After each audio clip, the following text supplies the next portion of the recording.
Good morning, viewers. In today's episode, Public Policy Insight will discuss on the large and most tragic event in Indonesia, namely the 2025 natural disaster. The flood and landslide that occurred have claimed many lives and caused massive destruction. This event raised a fundamental question in public administration study. What are the causes, and to what extent is the state capable of responding to disaster? To discuss this issue, we are joined by Fahmi, public administration student who focus on disaster management policy, and Askia, public administration student with an interest in governance and public communication. Good morning, Fahmi and Askia. Good morning. Good morning too. It's a pleasure to be part of this discussion. Okay. As an opening question, I would like to ask Fahmi, from a public administration perspective, how significant is the impact of the 2025 Sumatra disaster? From a public policy perspective, the 2025 Sumatra disaster constitutes a national crisis. According to BNPB, data of December 11, 2025, there were 969 fatalities, 252 missing persons, and more than 5,000 injured. In addition, around 1 million residents were displaced, and 158,000 houses were damaged across various provinces, ranging from Aceh to West Sumatra. The scale of this impact so that the disaster is not only humanitarian in nature, but also affects social stability, the economy, and the capacity of public service. Okay, so this is not merely a natural disaster, but also a test for the state. That's correct. From a government perspective, this disaster tests the government ability to guarantee the protection of its citizens, especially vulnerable groups. Okay guys, the next question. According to public administration study, what are the main factors behind such a large-scale disaster? The cause can be broken into two main factors. First, natural factor, namely prolonged extreme rainfall that trigger flood and landslide in vulnerable areas. Second, policy and government factor, land use conversion, weak enforcement of spatial planning, and minimal environmental oversight indicate policy failure. In other words, the impact of the disaster was exacerbated by human decision and negligence.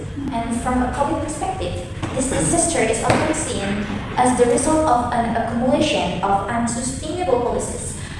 When the disaster occurs, social cities, the state is being present in an unprepared condition. Okay, so this disaster is structural in nature. Yes, it is not a sudden event, but rather a consequence of structural problems in environmental governance and development. Now, let us move on to evaluating the government response. From a public administration perspective, what are the main weaknesses observed? There are several critical points. First, delay in the initial response, particularly in evacuation and logistic distribution. Second, an ineffective early warning system, meaning the state's preventive function did not operate optimally. Third, the lack of readiness of public infrastructure indicating weak risk-based planning. Fourth, insufficient interagency coordination, but vertically and horizontally. Well, how do you see this from the perspective of communication and public trust, Askia?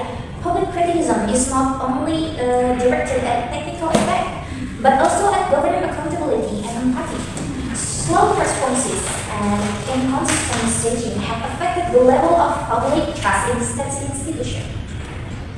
Next, we will discuss the role of non-state actors, particular influence in responding to the 2025 Sumatra disaster. What is your view, Askia? My sense, influencers became important actors in the early phase of this disaster. First, they increased public awareness. Many influencers directly share on the ground condition, allowing information about the emergency situation to spread rapidly to the wider public. Second is fundraising. Several influencers managed to raise donations amounting to billions of rupiah within just a few days, which were then used to assist disaster victims. And the third is public pressure. The criticism and attention they generated kept the disaster issue in the public spotlight, thereby encouraging a faster government response. And the last is volunteer organization. Influencers mobilize their communities and social network to distribute aid directly to affected areas. So, influencers play a significant role in filling the gap during the initial response. Yeah, it's correct. However, it must be emphasized that the role of influencer cannot reflect the responsibility of the state. Ideally, their presence shall serve as a trigger for the government to improve coordination and empathy in disaster management. Okay guys, from today's discussion, we can conclude that the 2025 Sumatra disaster occurred due to a combination of natural and human factors. The government response is still considered slow and poorly coordinated, while influential play a major role in information dissemination and humanitarian assistance. Through this discussion, we hope that the government will become more responsive and handle emergency situations like this. We also sincerely hope that our brother and sister affected by the disaster are granted patience and strength, and that this tragedy will soon come to an end so they can return to their daily activity without fear as before. We are here for you, Sumatra. Thank you to Fahmi and Askia for the excellent discussion for today, and thank you to our viewers for watching my video. See you in the next video of Public Policy Insight.